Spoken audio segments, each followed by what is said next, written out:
I'm Jeff Kittle, and this is a case analysis on Al-Qaeda Global.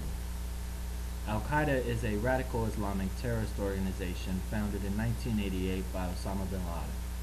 Today, estimates of the group range from 30,000 to 50,000 members spread all around the world, with the majority located in the Middle East. They consist of Sunni Muslims as opposed to Shia Muslims. The two groups split after the death of Islam's original leader Muhammad, and it should be known that Al-Qaeda considers the Shia Muslims one of their biggest enemies, along with the Israelites and the United States. Due to the number and nature of their attacks, Al-Qaeda is considered the most notorious terrorist organization in the world today. The ideology of Al-Qaeda is as follows. The struggle is a clash of civilizations. Holy war is a religious duty and necessary for the salvation of one's soul and the defense of the Muslim nation. Only two sides exist, and there is no middle ground in this apocalyptic conflict between Islam and the forces of evil. Western and Muslim nations that do not share Al-Qaeda's vision of true Islam are considered enemies.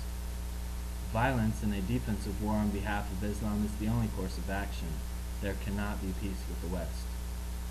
Because this is a just war, many of the theological and legal restrictions on the use of force by Muslims do not apply.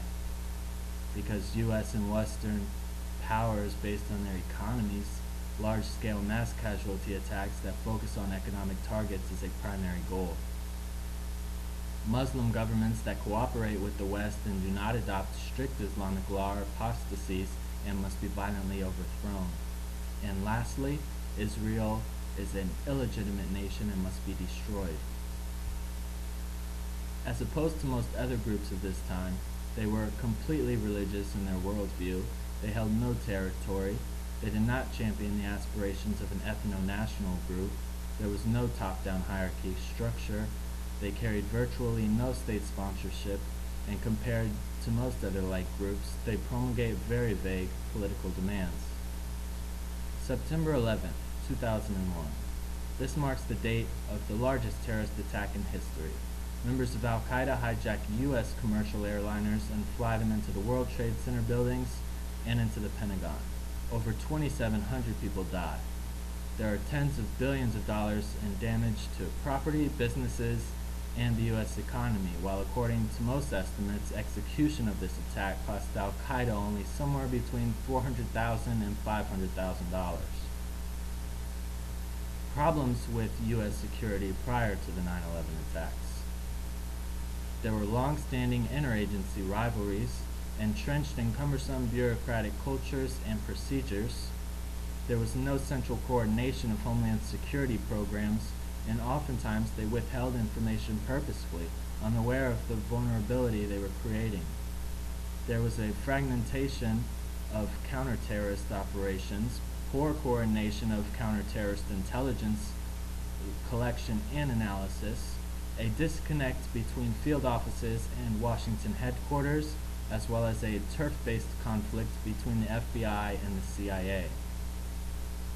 As for mitigation efforts, internally, there was an increase in airport security nationwide, terrorist watch lists, as well as the development of the Department of Homeland Security.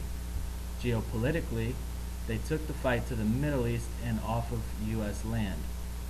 The best defense in this case was offense, and by going over there, they gave themselves time to restructure their defense internally while preventing more immediate attacks on U.S. soil.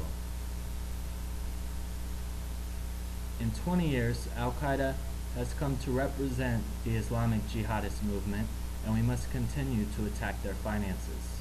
They pose a huge threat to not only this country, but the world, and we must do what we can to disrupt and destroy operations.